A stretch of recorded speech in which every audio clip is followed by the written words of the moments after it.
تو ہم لوگ پچھلی کلاس میں پڑھے تھے اردو زبان سکھانے کے 4 مقاصد۔ اردو زبان سیکھنے کے 4 مقصد ہوتے ہیں۔ پہلا ہوتا ہے اردو بولنا سیکھنا، دوسرا اردو سمجھنا سیکھنا، تیسرا اردو پڑھانا سیکھنا، چوتھا اردو لکھنا سیکھنا۔ ان مقاصد کو زبان کو افادی مقاصد بھی کہتے ہیں۔ تو آج ہم لوگ پڑھیں گے اردو بولنا سیکھنا۔ اس میں کا پہلا ٹاپک اردو بولنا سیکھنا۔ اردو پڑھانے کا پہلا افادی مقصد اردو بولنا سیکھنا ہے۔ بعض ماہرین تعلیم کو زبان کے اس افادی مقصد سے اختلاف ہے۔ ان کا کہنا ہے کہ جس وقت بچہ تعلیم حاصل کرنے کے لیے مدرسہ میں داخل ہوتا ہے اس وقت وہ اپنی مادری زبان میں بات چیت کرنے کے قابل ہوتا ہے۔ ایسی صورت میں بولنا سکھانا کوئی معنی نہیں رکھتا، لیکن اس حقیقت سے انکار نہیں کر سکتے ہیں کہ جس وقت بچہ مدرسہ میں تعلیم حاصل کرنے کے لیے آتا ہے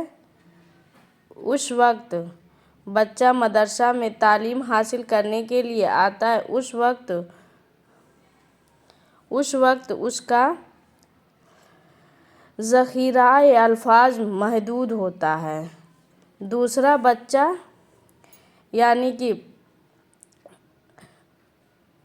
اردو کے پہلے مقاصد اردو بولنا سیکھنا میں بعض ماہرین یہ کہتے ہیں، بعض علماء کی بچہ جب جب مدرسے میں آتا ہے تعلیم حاصل کرنے تو اسے ایک زبان تو آتی ہی ہے، وہ مادری زبان، تو اس کو بولنا سکھانا بیکار ہے۔ لیکن یہ بھی کہا جا سکتا ہے کہ جب بچہ مدرسہ میں داخل ہوتا ہے تو وہ محدود ورڈ ہی بولتا ہے، محدود الفاظ ہی جانتا ہے، جیسے یعنی کہ کچھ ہی الفاظ اسے آتے ہیں، پورے الفاظ نہیں آتے۔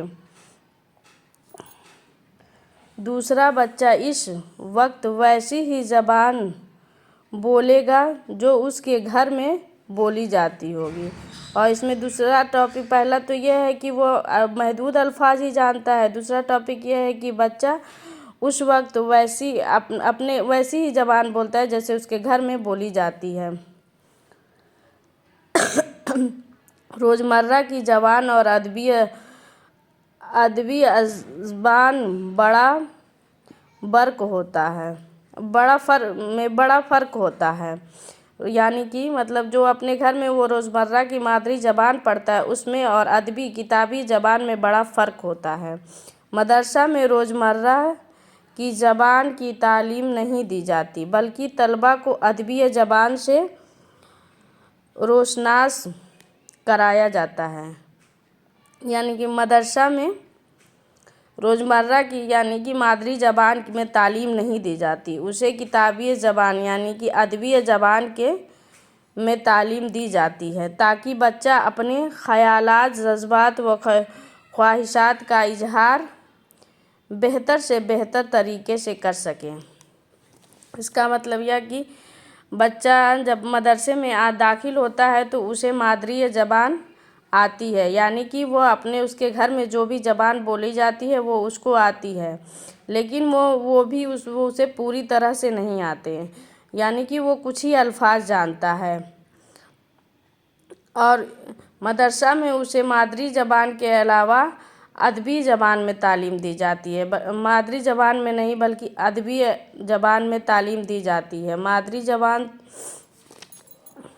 تو اسے آتا ہی ہے، اس لیے ادبی زبان میں تعلیم دی جاتی ہے جس کے ذریعے سے وہ اپنے خیالات، جذبات و خواہشات کو اچھے سے اچھے طریقے سے دوسرے کے سامنے پیش کر سکے۔ عام طور پر بچوں کا تلفظ صحیح نہیں ہوتا، عموماً تلفظ کی غلطیاں کرتے ہیں۔ مدرسہ میں طلباء کو نئے نئے الفاظ، محاورے، تشبیہات اور استعارہ سننے کا موقع ملتا ہے۔ طلباء نئے نئے الفاظوں، محاوروں، تشبیہوں اور استعاروں کو سن کر اپنی گفتگو میں استعمال کرنے کی کوشش کرتے ہیں۔ یعنی کہ عام طور پر بچوں کا تلفظ صحیح نہیں ہوتا ہے۔ عموماً تلفظ کی وہ غلطیاں اکثر کہ وہ بولنے میں، تلفظ کرنے میں، پروننسیشن میں غلطی کر دیتے ہیں۔ مدرسہ میں طلبہ کو نئے نئے الفاظ، استعارہ، محاورہ، تشبیہ وغیرہ سننے کا موقع ملتا ہے، جس کو وہ سن کے سیکھتے ہیں اور اپنی باتوں میں اس کا استعمال کرتے ہیں۔